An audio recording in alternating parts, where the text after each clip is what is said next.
This represents all the water on Earth. I'm going to separate the water into these containers: a 2-liter bottle and 4 cups. Can you predict where the majority of the water on Earth can be found?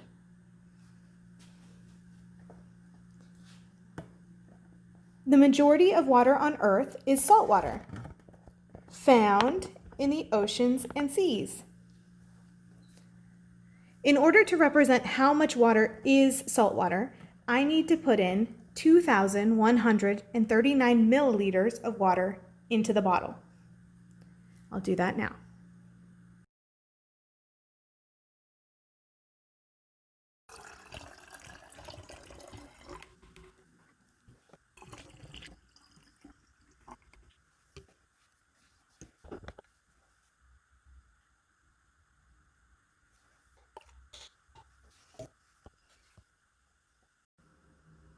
Before we move on, let's check back in to see how much water we still have.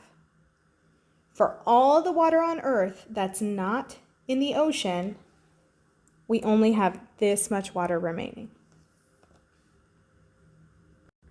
If the bottle represents all of the salt water on Earth, then what do you think these cups represent?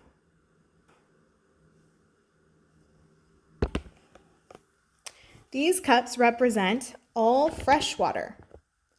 They are the atmosphere, lakes, rivers, and streams, groundwater, and ice caps and glaciers.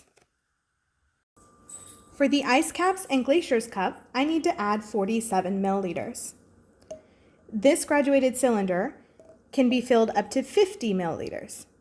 So I'm going to be filling it to this teal band.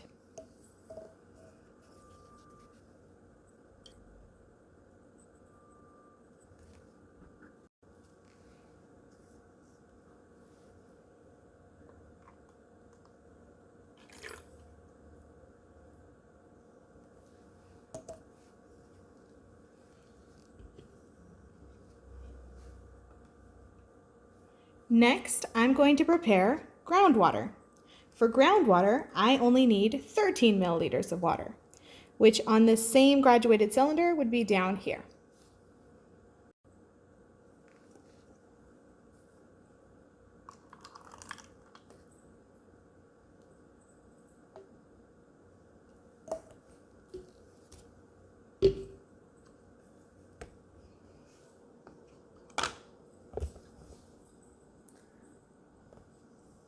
Now I want you to see just how much water is remaining.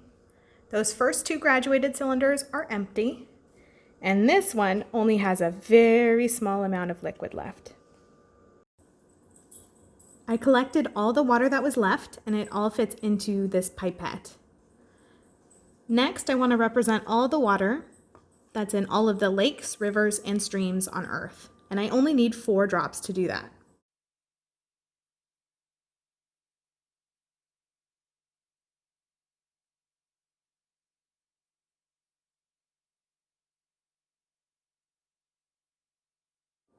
That's how much water is in all lakes, rivers, and streams compared to how much is in the ocean, ice caps and glaciers, and groundwater. Lastly, I'm going to represent the amount of water in the atmosphere.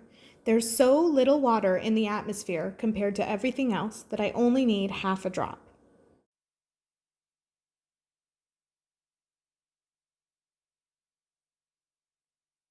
So now it's really hard to see, but right there is the drop. I'll point at it with a pipette. Okay, that's where the drop is. That's how much water is in the atmosphere as compared to the water in lakes, rivers, and streams, groundwater, ice caps and glaciers, and the oceans and seas.